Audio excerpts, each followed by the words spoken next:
Okay, so I'll start now. My name is Julian Walker. I'm the director of the Development Planning Unit, and I also work primarily on the Masters in Social Development Practice. It's nice to have so many of you on the call, and I hope to meet some of you in person in autumn when the new term starts. Oop, and my screen's frozen. So what we're going to cover in today's session is a brief introduction to the Development Planning Unit, and then I'm going to go through our 7 master's courses, and then we're going to have a taster lecture talking about a topic which is common across all of the 7 masters, and all of them have a particular angle on. And after this, our colleague Laura, who is a student at the DPU, a current student at the DPU, is going to talk a bit about her experience of being a student, and then we'll have some space at the end from any questions from your side that we hope we can answer on the call. So the Bartlett Development Planning Unit was founded 7 years ago, and we conduct world-leading research and postgraduate teaching to build the capacity of national governments, local authorities, NGOs, aid agencies, and businesses working towards socially just and sustainable development. In this picture, you can see one of the meetings we had recently and the front door of the DPU, which is in the middle of London in Tavistock Square in the area called Bloomsbury, which is the traditional academic part of London. So we have 7 master's courses at the DPU, and I'm just going to briefly go through them, and then I'll reflect a bit on them in the taster lecture I'm giving you later. So the first one is Building an Urban Design in Development. The second is Development Administration and Planning. The third is Environment and Sustainable Development, Health in Urban Development, and then we have Social Development Practice, Urban Development Planning, and Urban Economic Development. So these are our 7 masters. We also have a PhD program. So if you come to the DPU, you may also engage with some of our PhD students who are involved in their individual research projects. So the lecture I'm going to give you this morning, or this afternoon rather, relates to the DPU's vision. So if you look at our website, we've written up the DPU vision and mission. So what motivates us, what we're working to achieve as a department, both in terms of academic work, but also in terms of our engagement with practice. So if you look at the website, this is a fragment of that DPU vision, and it says, "We believe in a just world in which women and men are equally able to choose, plan, and manage their own lives and communities, and to influence local and national and global development in ways that are economically, socially, and environmentally sustainable." So you can see central to that quote is that women and men, as citizens, are able to plan and manage their own lives and communities, that they have an active role in planning. So I'm going to talk a bit about that today, about how citizens can have an active role in planning and the work that the DPU tries to do around that. So why is it important for women and men as citizens to be able to be involved in planning of their lives and communities? Firstly, this is drawing on Phillips, who came up with the concept of the politics of presence. And what she says is actually all the different groups of women and men in society need to be involved in policy and planning processes, because where policy initiatives are worked out for rather than with a politically excluded constituency, they rarely engage in all the relevant concerns. So really what she's saying here is, as a planner, we can't know enough about other people's lives, about the world that they live in order to make decisions on their behalf. So actually, if we want planning to be effective, it needs to involve the voice of the people who on whose behalf planning is happening. And secondly, planning, not just this effectiveness argument, but it's important to for people to be able to participate in planning of their lives and communities, because shaping shared spaces and processes is a fundamental component of inclusive citizenship.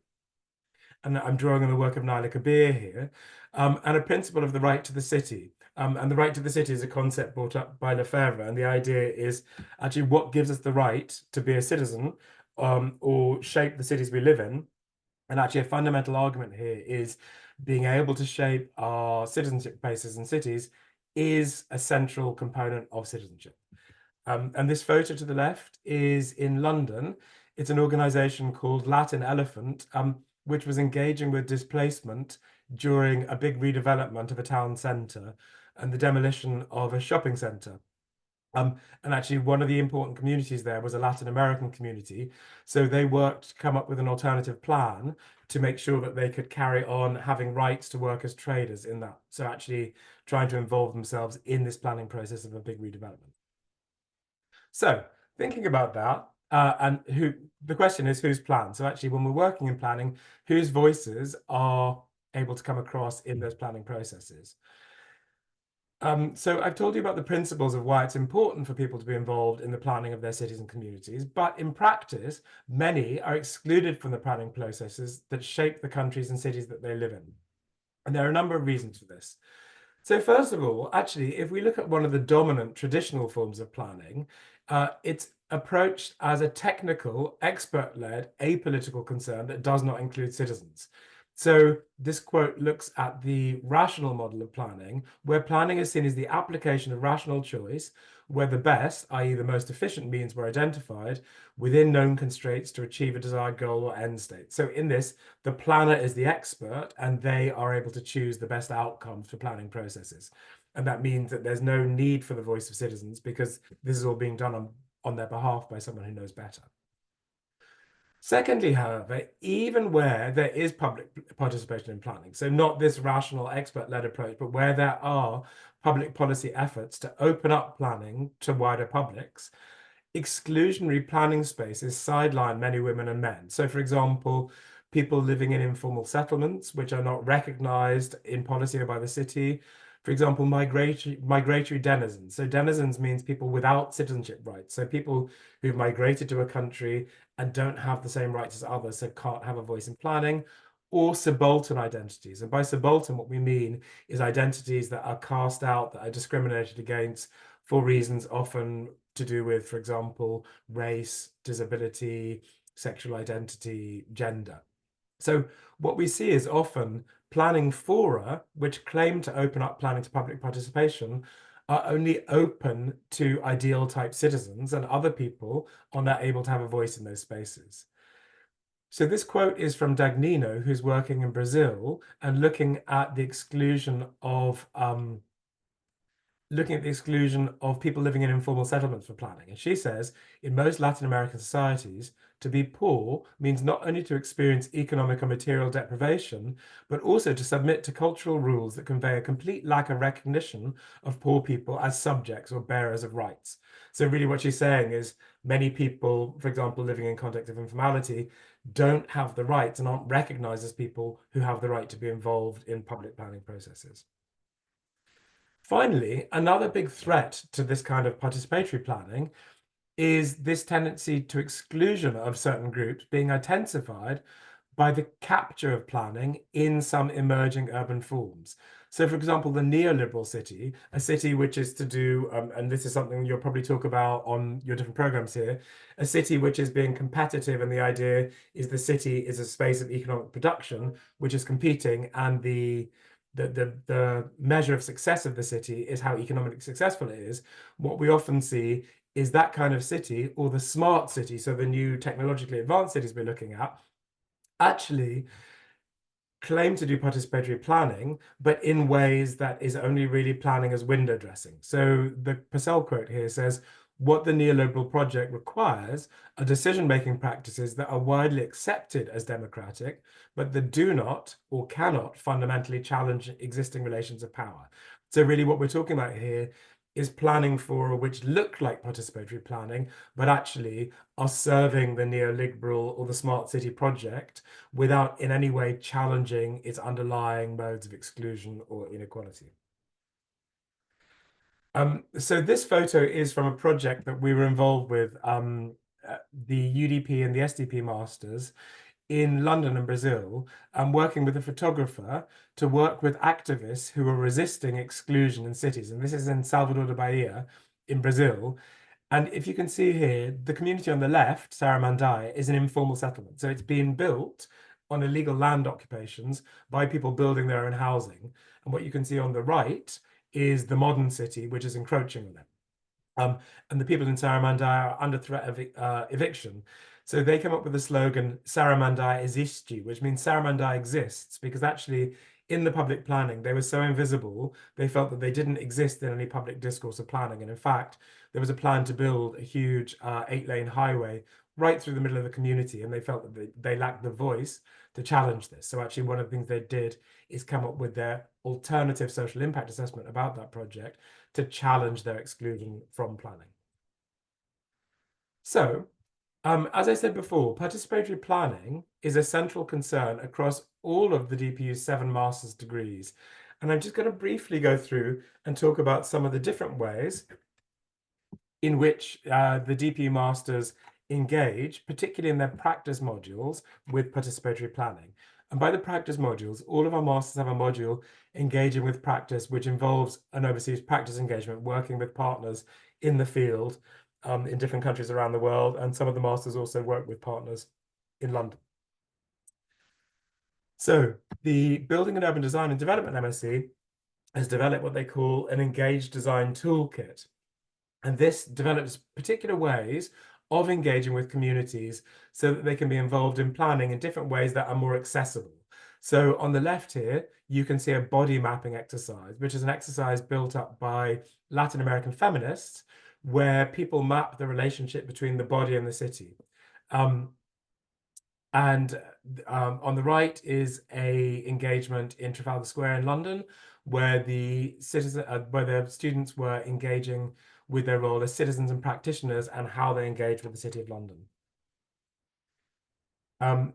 Development Administration and Planning engage. One of the particular tools they work with is participatory stakeholder analysis. So stakeholder analysis is a tool that is often done by business organizations to look at the different stakeholders involved in a project and understand the power relations between them.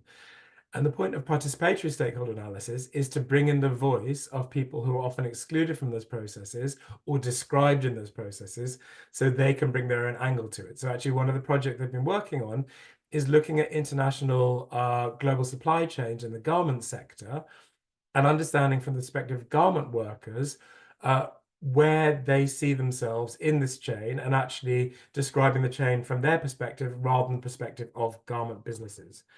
So you can look at this chain, not just from garment businesses, but from the perspective of garment workers and also garment consumers, which many of us are.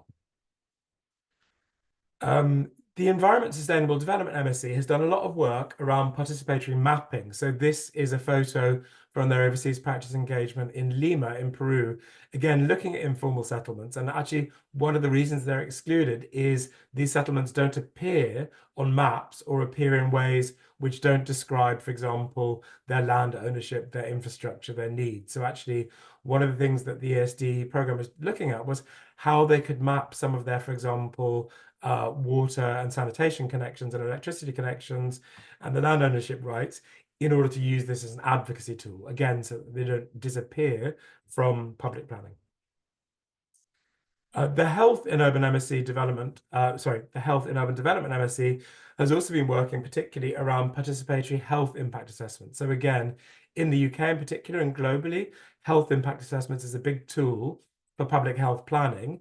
But what they're doing here is opening up that health impact assessment to citizens and health users. And actually, this photo from some work they did around developing healthy public spaces and healthy parks and understanding it from the perspective of park users in the UK. The Social Development Practice MSc, one of the things that they've been working on, that we've been working on, is community-led enumeration. So one of the key inputs of planning is actually understanding who owns or who lives in a community. And again, for reasons of informality, this often doesn't appear in public planning documents because much of this occupation and living in spaces is illegal. So it doesn't come out in formal census statistics. So this is something that we use in the classroom. So actually one of our members of staff has did her PhD in a community called Old Fadama in Accra in Ghana. And she looks at the work on community-led knowledge production, so enumeration of that community and actually documenting who owns what houses, who lives where. We also did this in our overseas practice engagement, again, in Salvador da Bahia in Brazil. This is a community called Gamboa, and it was also being threatened by eviction. So you can see the old fishing community is at the bottom here on the coast, and it's cut off from the main city by a highway. You have to go in a tunnel under a highway to get there. And again, they're being threatened by eviction because there's some ancient forts there. So on the basis of architectural heritage conservation, they're being threatened with eviction. So actually what they're doing is doing their own enumeration of the community and also demonstrating that they have their own cultural heritage in terms of their fishing community. So to try and get that listed to resist eviction based on architectural heritage. The Urban Development Planning MSc do a lot of work on community-led plans. And again, this is very much through their practice engagement. So two of the big organizations they work with a lot are an organization called Just Space in London. And Just Space works with a whole range of different community groups, often groups resisting eviction or expressing their right to the city, the right to be included in different city facilities. And one of the things they did is the Government of London, the Greater London Authority, develops a London plan. And these groups didn't agree with the content of their plan, so they developed a community-led alternative plan to act as a lobbying tool against the main London plan. And UDP have also done similar work with the Asian Coalition for Community Action, which works across this whole range of countries in South and East Asia that you can see, and they've worked with them as an organization through a long-term collaboration on these sort of alternative community planning processes. The Urban Economic Development MSc, one of the tools that they've used a lot, which was developed by Nigel Harris, who set up this program, is city development strategy. So this looks particularly at planning of economic strategies of cities and actually strategies to develop cities economically. But what it does, which is different from a lot of economic metropolitan planning, is it opens that up to different community groups and different, for example, economic sectors, including the informal sector. So in the photo, you can see rickshaws, which are informal sector transport vehicles, to open up that city planning process to a wider range of urban citizens. So I was just talking a bit about the different seven masters and the ways that some of the ways that they engage with participatory planning. And hoping that you're going to come on the program, one of the things that we try and engage with here when we're trying to promote ways of doing participatory planning is to be vigilant towards those going back to challenges which actually undermine the participatory nature of that planning. So efforts to promote participatory planning need to be vigilant towards a number of challenges. So the first is the tendency towards depoliticization and the reconstruction of power hierarchies in participatory spaces. So there's a whole range of spaces for participatory planning that have been developed. So for example, a very big one globally is participatory budgeting, where they open up the metropolitan, the city level budgeting process for citizen participation. But one of the critiques is, as it becomes more established and routinized, it sort of reconstructs the exclusionary power relations, and the radical promise of inclusion tends to get watered down. So it's really important to guard against that. A second challenge is a common focus on consensus, which obscures the centrality of dissent to politics. So actually, often when we look at participatory planning, a model of democracy, one of the sort of things that we try and focus on is to make sure that we get consent, we get an agreed outcome. And while that's important in terms of moving forward, actually, what's also important is making visible the dissent that happens and the different voices and not erasing that purely to try and get consent to move forward. So actually to document that, to make that visible and to validate the different voices who are not being satisfied in the agreed outcome and think about the implications of that politically.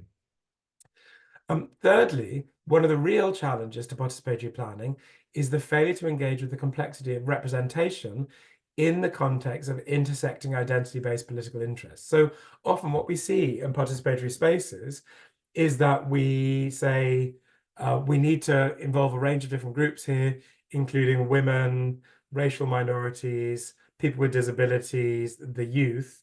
And the problem with that is a youth, for example, also has a gender, may or may not be disabled. So actually, you're asking people to speak on one aspect of their identity and not thinking about the complexity of that and the fact that some of those identities might be dominant and others might not be. So to the left is a photo of one of our partner organizations called Kota Kita in Indonesia. And Kota Kita means our city. So Kotikita do a lot of interesting work about participatory planning to make sure that diverse identities are expressed in the planning process. So actually, this photo is from a project that I was involved with, looking at planning of public spaces to make sure they're inclusive of disabled users and assistive technology users, but actually recognizing that those disabled users have a whole range of disabilities, and actually the experiences of a woman person with a disability and a man with a disability might be quite different, or for example, a Christian or a Muslim. So actually understanding this complexity and working and developing planning tools that don't hide that complexity, but reveal it and allow that to come across in plans. So what this requires, thinking about these challenges for participatory planning, is reflexive development planners. And hopefully that will be you if you come on the programs. So we spend a lot of time in our programs thinking about how we can expose you to the different theory and practice, but also how we can give you space to reflect on that and think about some of the challenges and your position in relation to those. So I'm going to stop now, and these are some references. We'll share the slides in case you want to read some of the readings that were referred to. But now I'd like to hand over to Laura, who is going to talk to you a bit about the experience of being a student at the DPU. Thank you, Julian. Can you see me, everyone, and hear me? Yes, we see you well. Perfect. Thank you so much. Well, hello, everyone. My name is Laura. I am from Colombia. I'm currently studying a master in social development practice at DPU. If you can help me with the slides, thank you. Before coming to UCL, I used to work in Colombia in the public sector, leading initiatives to improve education and vocational training in my country. I used to work in the local government in Bogota, the capital of the city of my country, but also in the national government, in the Ministry of Education and Labor. And I was very passionate about to improve opportunities for vulnerable groups, and I wanted to expand my knowledge. So that's why I decided to study development. But I want to share with you why DPU and what was those factors that really helped me to decide for this department. First of all, I was looking for a master's degree that not only deepened my knowledge of development, but also was focused on inclusive and participatory planning, as you can see, and Julian mentioned, all the framework and the focus of the department in participatory planning, and my previous experience led me to know how to design public policy, but I wanted to expand my knowledge about how to involve communities in those process of design and implementing public policy. But also because the DPU stood out because it combines theoretical knowledge with practical learning experience. So there is something really, really interesting about the DPU, and is that you have the opportunity to do an overseas practice engagement. You can go to a city in the Global South and work with partners and with communities and learn all the theoretical frameworks that you see in term 1 and term 2 and put it in practice in the field. So that for me, it was very different from other programs that I checked in the moment. Next, thank you.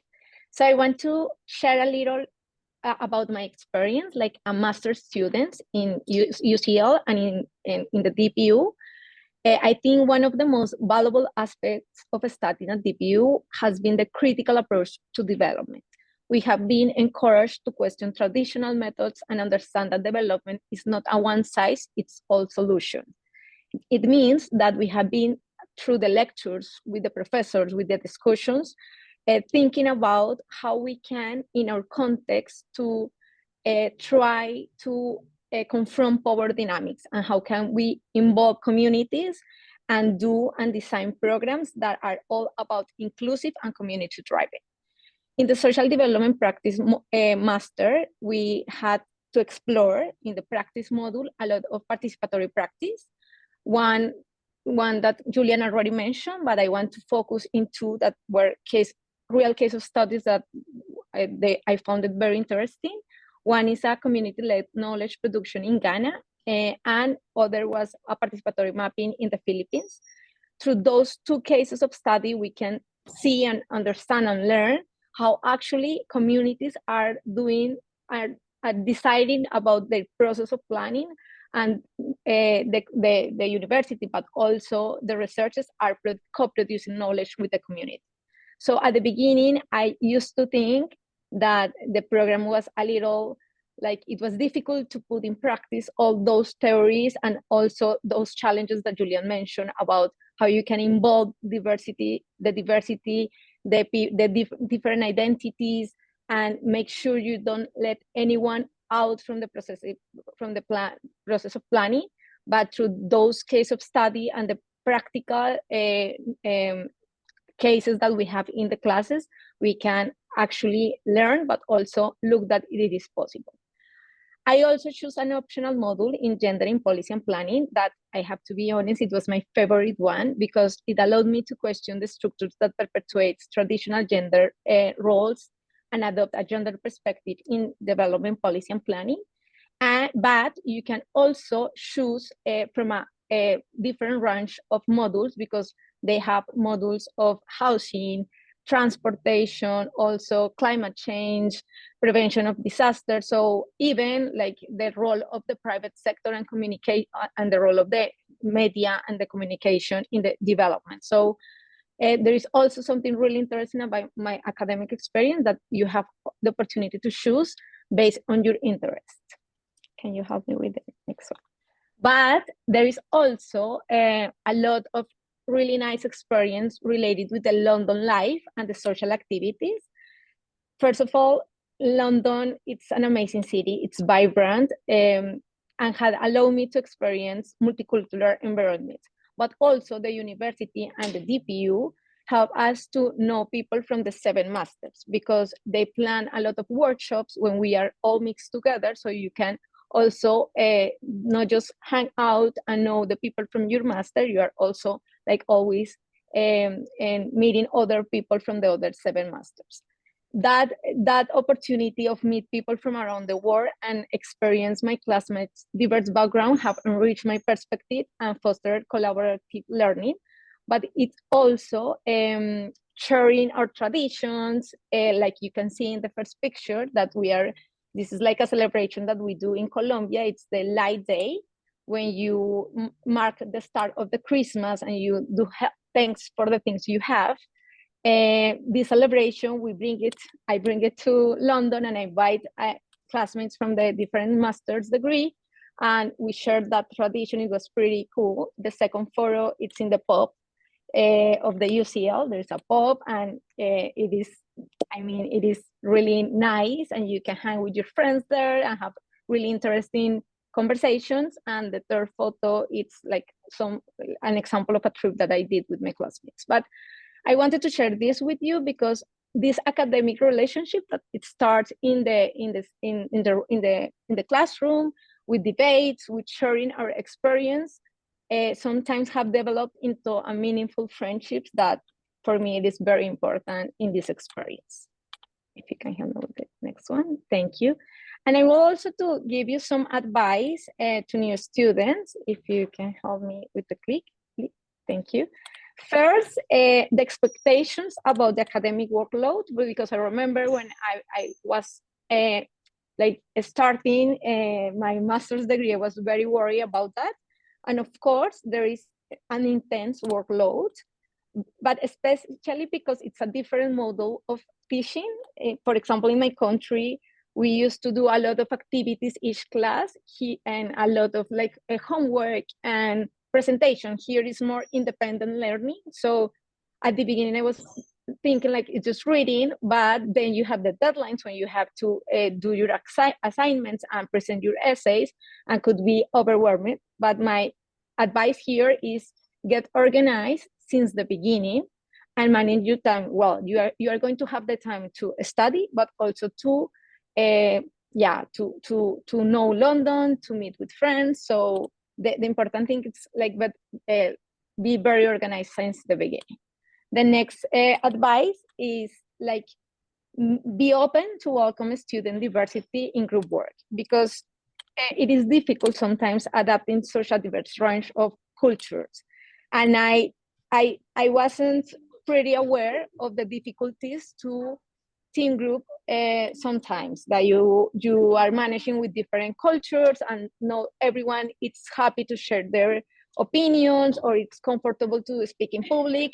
And my advice here is like be so open and try to also learn about this. Actually, these 7 masters are related with how you can understand the diversity, the social diversity, and this is an opportunity, a real opportunity in our group work to understand that to embrace that diversity and give the opportunity to learn from everyone. So don't be discouraged by initial challenge and try to take advantage in a good way to learn from people from different perspectives. My third advice, it is related with your accommodation, because finding housing in London is difficult. I think it was a nightmare for me at the beginning, but you are not alone.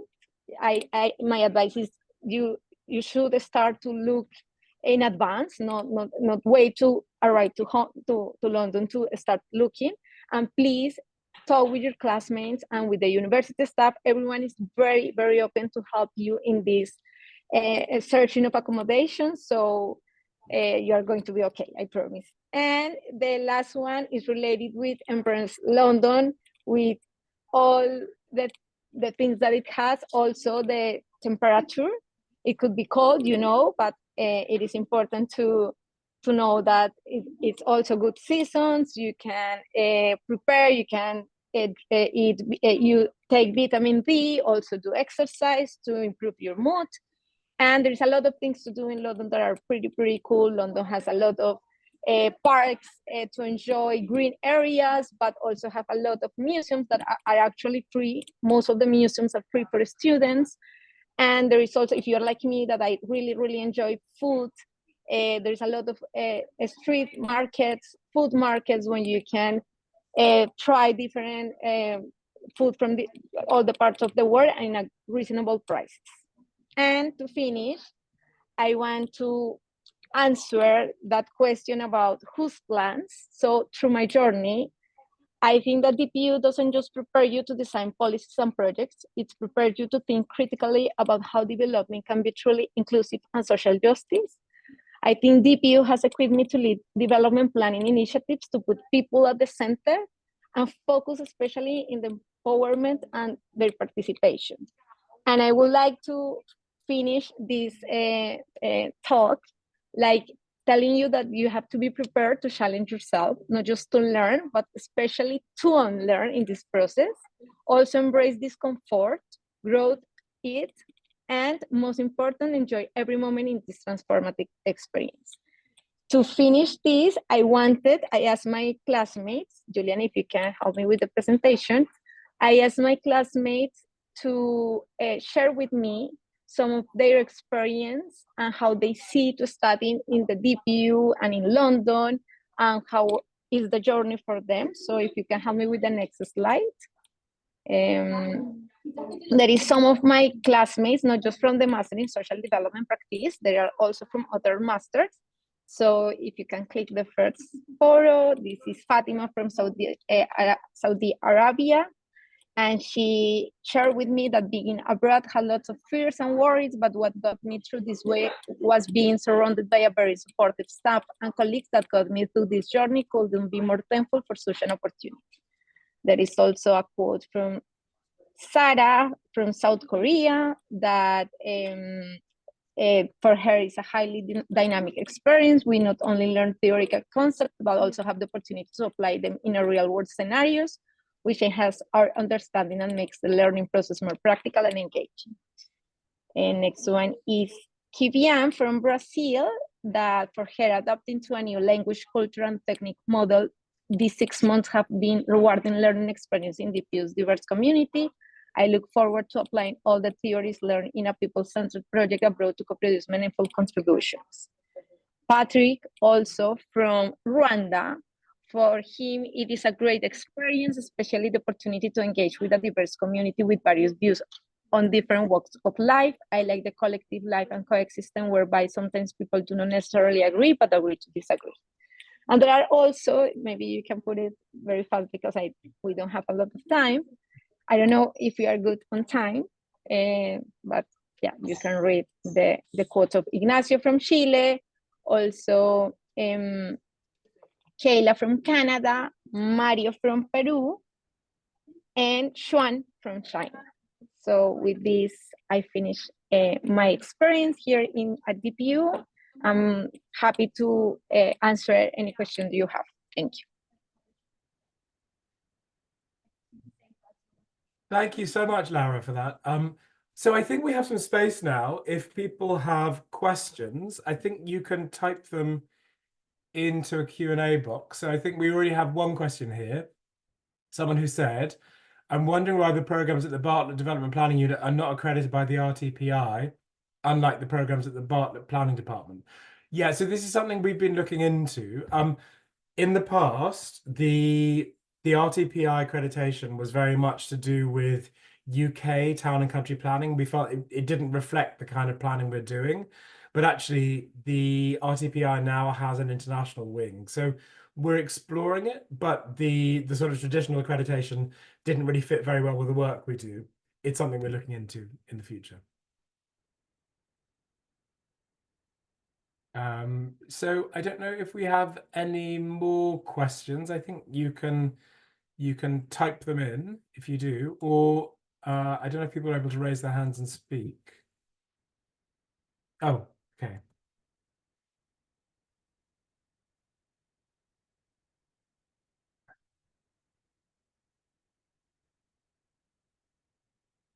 Okay, so some other questions that you might have are about the admission requirements for MScs, and you can find this on the website if you look on the Apply website.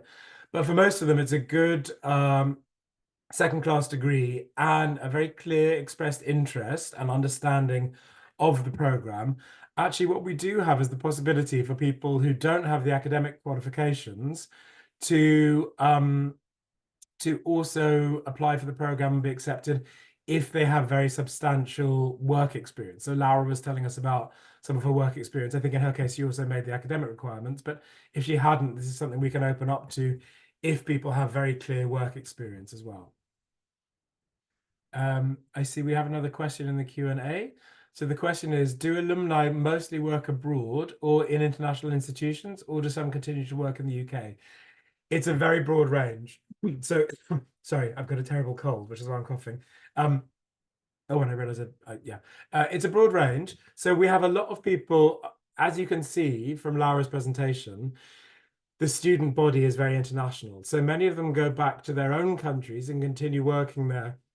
So, you know, Laura was talking about working for the public sector in Colombia, and I think her ambition is to go back and work there and bring her experience.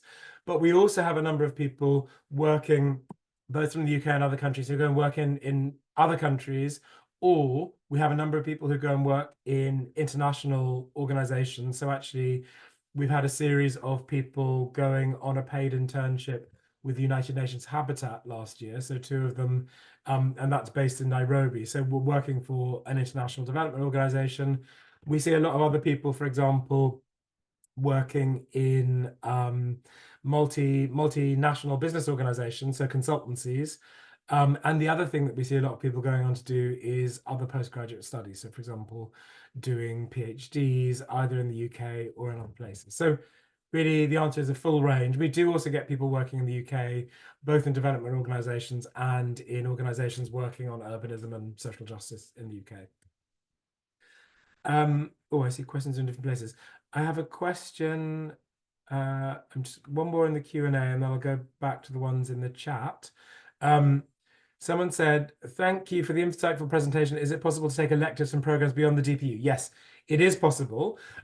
It depends on whether or not that department has space, so we have to ask them, but we have quite a lot of students doing electives in other parts of UCL. So, for example, in anthropology, in the Institute of the Latin Americas, in geography.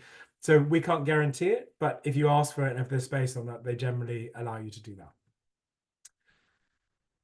Okay, I'm going to go to some of the ones in the webinar chat now.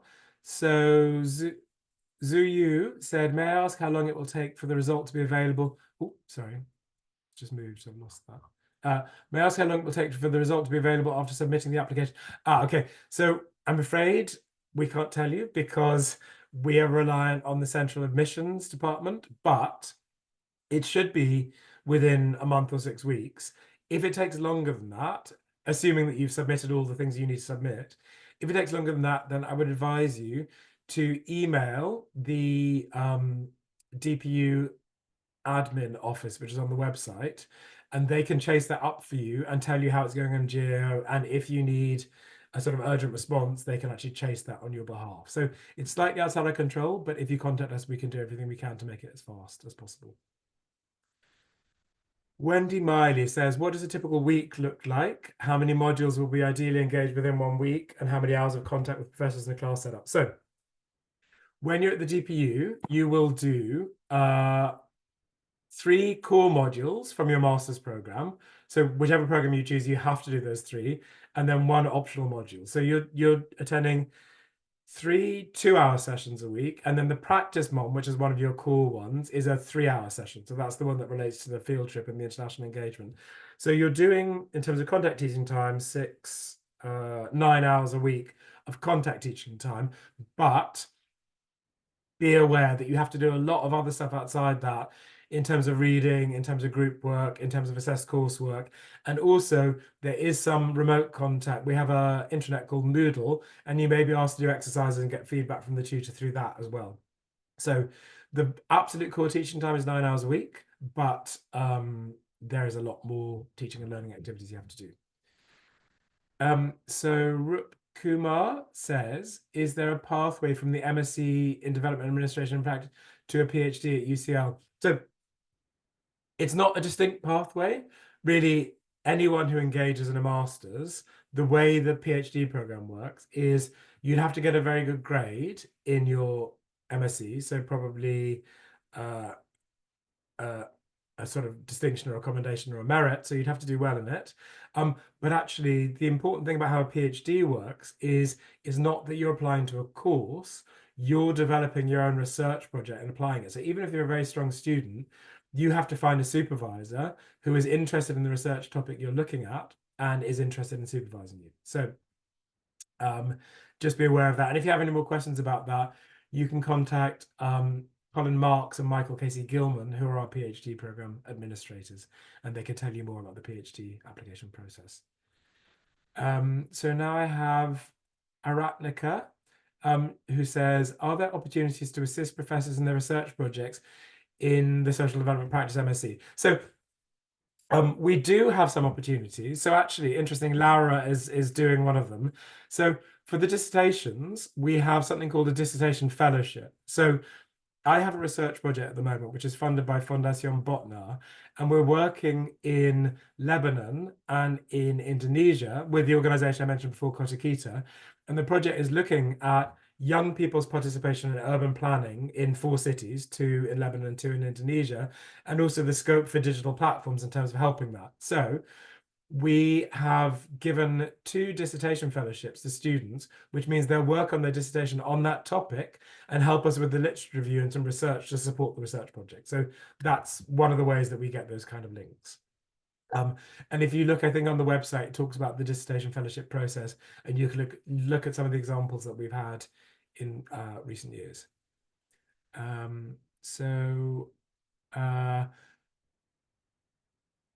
Zuyu said it's been 3 months and there's still no update. MSc, okay. Zuyu, please get in touch with, you can either get in touch with me on the website, or if you contact DPU admin or the graduate teaching assistant who's called Carmen, you can find the emails on the website. So contact us and we can chase that up on your behalf, because it should have happened faster than that. So please contact us and we'll get back to you. Alamin says, thank you for this useful presentation. I have a question, please.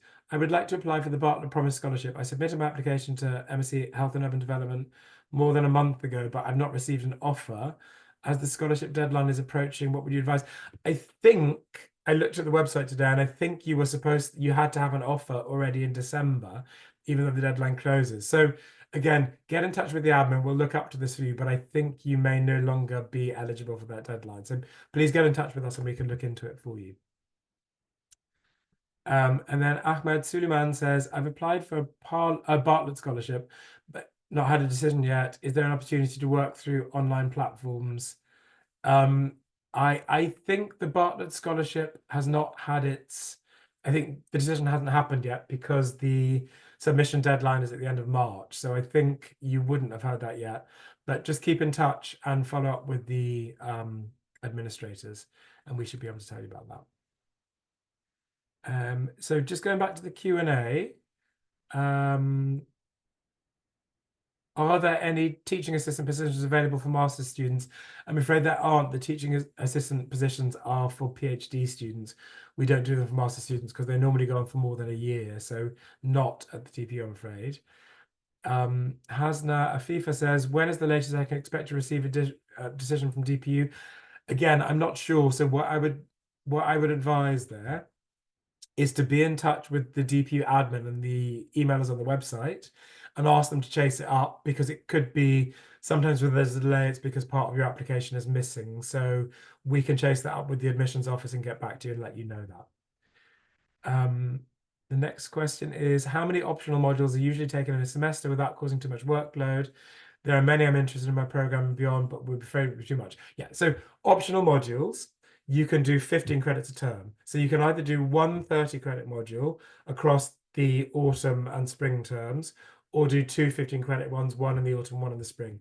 So you can only do 15 credits per term, because you're quite right, doing more than that would be too much. However, if you're very interested in other programs, in other modules, and you can't take more, you may be allowed to audit them, which means you sit in on the class, but you don't do the assessment. So if you're already doing your 15 credits for that term, but there's something you're passionately interested in, you can ask the tutor, can I audit? Which means you sit in and just listen.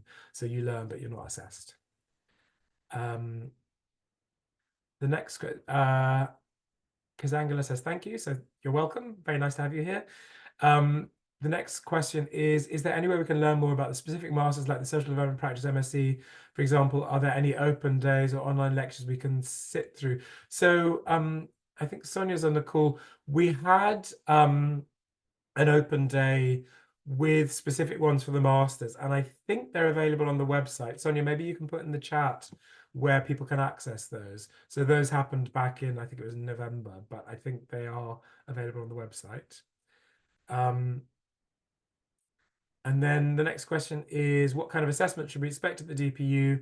So at the DPU, each master's has at least one exam, but the other assessments are written assignments, a combination of both, and some of it is group work, particularly for the practice module. So there's a wide range of different assessment types. And actually, I think if you look on the program pages, it might explain that and some of the different assessment types that you look at. Okay. So Incha says, thank you for this lovely presentation. Is the term 3 overseas practice engagement for the Development Administration and Planning MSc covered by tuition fees? Yes. So the overseas practice engagement for all 7 masters is included, is part of your tuition fees. So you don't have to pay extra for that. The only thing you have to cover is when you're in country. So I think this year they're going to Brazil, is you have, that covers your flight, your hotel, all the engagement. You just have to cover your food when you're there. Is it possible to take an internship in the summer term? You'd have to speak to your program leader about that. So some are possible. Sorry, I got a terrible cough. And there are actually some internships that happen through the DPU, but you could take one as long as it's not too big that it would interfere with your dissertation. So that's something that you would need to discuss with your program leader. Okay, so Sonia responded to the question about open day recordings. They're all available on our DPU YouTube channel. So for the person who had the question about looking at the specific open day, you can find that on our YouTube channel. What kind of organizations, Aratrika says, what kind of organizations do UCL development students get placed in right after masters? Okay, so in terms of placements, so we have some internships that we work with. So we have one with the Sierra Leone Urban Research Centre that we've placed, and as I said, we have a couple at UN Habitat.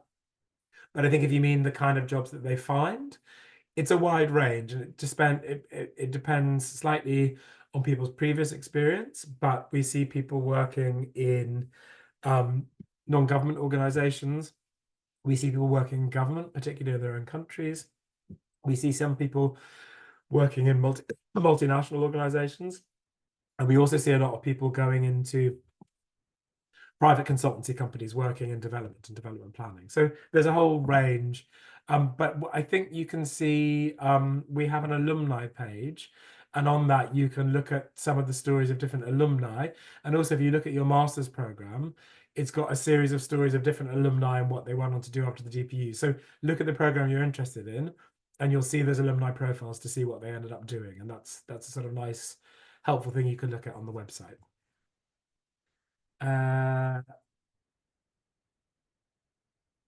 Okay, I think, no, hang on, are there any more? Okay, one more question from Wendy. Does the DPU assign the professors to guide and supervise the dissertation, or the student chooses? Okay, so the way that works is, because we have to balance out the students and requests, the students give a first and second choice of a supervisor they'd like, and then we allocate it based on that. So normally you should get your first or second choice, but if not, the supervisor leads will definitely give you someone who has expertise on that topic. But ideally, you should get your first or second choice.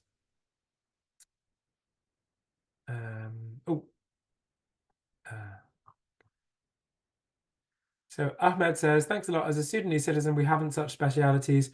I believe that there's a cooperation between your renowned institution in Sudan. It would serve a lot, especially after the ongoing war, I'm sure. And actually, I would encourage you, I think you might be too late this year, but we have a Bartlett Promise Scholarship, which works particularly with people from sub-Saharan Africa. And I'd really encourage you to look at that, because it would be great for us to have. We've had students from Sudan in the past, but particularly in this context, we'd love to have more students from Sudan.